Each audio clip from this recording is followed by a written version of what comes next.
पहले तो मुझे लगता है जो एकत्रित करता है और जो सबको संगठित करता है उस व्यक्ति विशेष, उस संस्था विशेष को निश्चित रूप से उस आयोजन की बधाई देनी चाहिए। और ये बहुत बड़ा कार्य होता है। राजकुमार जैन जी, डॉक्टर राजकुमार जैन जी का जो कार्य है वो मुझे लगता है जो निष्काम होता है ना। हाँ, मैं भगवत गीता की प्रचारक हूँ। मुख्यतः योग से ज्यादा जरूरी मेरे लिए भगवत गीता का प्रचार प्रसार है, श्री कृष्ण का प्रचार प्रसार है। और भगवत गीता मुझे सिखाती है कि जो भी कर्म करो उसके पीछे निष्काम होना चाहिए। हम प्रयास कर रहे हैं, पूर्णतः हम निष्काम नहीं, लेकिन हाँ प्रयास। उन्हीं लोगों की श्रेणी में यदि मैं देखती हूँ तो पाती हूँ डॉक्टर राजकुमार जैन जी को कि सतत, एक तो होता है कर्म करना यदा कदा, है ना, एक होता है कर्म करना सतत। ये भी भगवत गीता का दूसरा सिद्धांत है कि कर्म सतत होने चाहिए, बिना रुके होने चाहिए, अविरल धारा की तरह, बहाव की तरह होना चाहिए। और इसी प्रशंसा को मैं फिर से पुनः दोहराती हूँ है डॉक्टर राजकुमार जैन जी कि वो आस्था योग क्रांति परिवार की ओर से, और ऐसा नहीं है कि सिर्फ योग के क्षेत्र में वो कार्य कर रहे हैं, है ना, बेटियों के लिए भी वो कार्य कर रहे हैं। मुझे लगता है नशा मुक्ति के लिए भी वो कार्य कर रहे हैं। वो अपनी जो डिग्री है उनकी डॉक्टरेट की, उसके माध्यम से योग सेवाएं दे रहे हैं।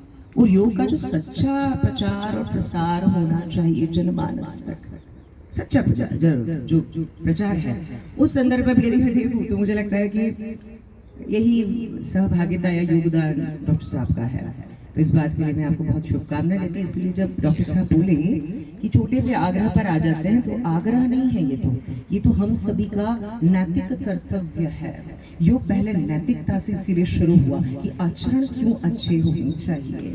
आचरण जिसका अच्छा नहीं, योग कैसे घटित होगा।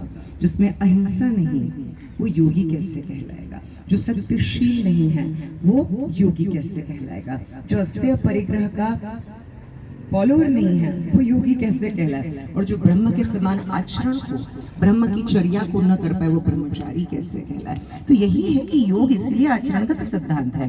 तो ये आचरण से इसलिए शुरू होता है, और वही आचरण हमें उसका अनुसरण करना होता है कि जब आप बुलाएंगे तो हमें आना ही पड़ेगा और आना ही चाहिए। ये हमारा कर्तव्य है कि जब एक अग्निहोत्र हो रहा है, जब होम होता है, तो उसमें आहुति दी जाती है।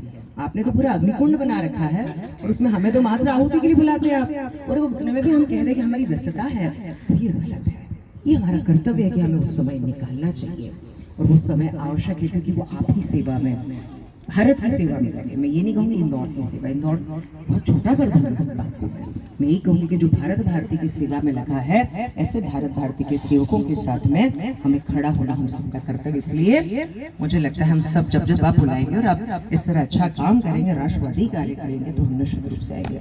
इसी के साथ डॉक्टर भालेराव साहब का को मैं भी प्रशंसक हूँ। निश्चित रूप से उनकी प्रशंसा वाली बात है ही कि जो व्यक्ति सच्चा काम कर रहा है उसकी प्रशंसा खुले मंच से होनी चाहिए, और आलोचना हमें करनी ही नहीं है। झूठी तो प्रशंसा जब हम देखते हैं तो हम ये पाते हैं कि वो भी सतत कर्मशील हैं, सतत अपने कर्मों को कर रहे हैं। मैं कुछ पोस्ट कभी अक्सर तो नहीं देख पाती सोशल मीडिया, क्योंकि वो हैंडल बच्चे करते हैं मेरा, लेकिन जब भी पोस्ट खोलती हूँ अक्सर 2-4 दिन में एक नई चीज आ जाती है, कुछ चल रहा होता है और वो देख के रहते प्रफुल्लित होता है कि व्यक्ति कर्म कर रहा है और कर्म भी समाज के लिए कर रहा है, तो ये सही दिशा में और समाज को सही दिशा में ले जाएगा।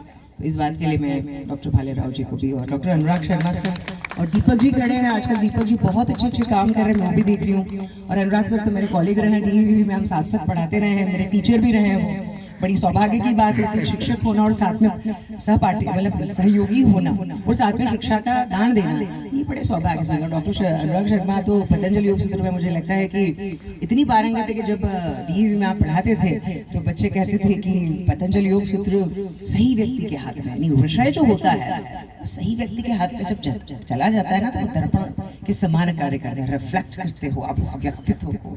ऐसी व्यक्तित्व अनुराग सर है, और ऐसे बहुत सारे महानुभाव खड़े हैं। बाकी सब सुंदर सुंदर योगिनियां खड़ी हैं, योगी खड़े एक ही लाइन में अग्रिम पंक्ति पर। चंद्रशेखर आजाद सर को मैंने अंत में इसलिए लिया क्योंकि भीष्म पितामह का नाम युद्ध के अंत में साहस के लिए लिया जाता है। तो यहाँ पर पितामह की उपाधि क्यों दी गई, क्योंकि पूरा एक युग लगा दिया, एक पूरा जीवन किसी व्यक्ति ने लगा दिया हो। और अग्निहोत्र में यदि हमारी छोटी छोटी आहुतियां हैं, तो उस अग्निहोत्र को बनाए रखने के लिए भी एक रक्षक चाहिए। क्योंकि दानव आएंगे, असुर आएंगे उसको नष्ट करने के लिए। मुझे लगता है वो रक्षक है योग के डॉक्टर चंद्रशेखर आजाद सर। प्राणायाम में हम विशेषज्ञ कहते हैं, मुझे लगता है ये छोटा परिचय देते हैं बार बार। प्राणायाम विशेषता हो सकती है किसी व्यक्ति विशेष की, क्योंकि प्राणायाम में बहुत ज्यादा ख्यात है, प्रख्यात है और विशेषज्ञता रखता है। लेकिन मुझे लगता है अगर आप कोई और बात भी उनसे सुनेंगे ना योग की, कोई और विधा भी आप उनसे पूछेंगे ना, तो उतनी ही गहनता से बताएंगे जितना उनका प्राणायाम वो निश्चित रूप से गूढ़ता से सिखाते हैं हमें। तो यही विशेषता है कि वो हर तरह से पारंगत और हमारे योग के पितामह हैं। तो मुझे लगता है इससे ज्यादा बोलना नहीं चाहिए, क्योंकि समय की मर्यादा है और वक्ता की अपनी भी लिमिट होती है। क्योंकि मुख्य जो वक्ता है फिलहाल हमारे सर हैं, जो मेरे लेफ्ट हैंड साइड पर उधर अनुराग सर हैं, दीपक जी हैं। तो बस धन्यवाद सभी को, हरे कृष्ण, सभी को प्रणाम, जय Shri Krishna. Over to you.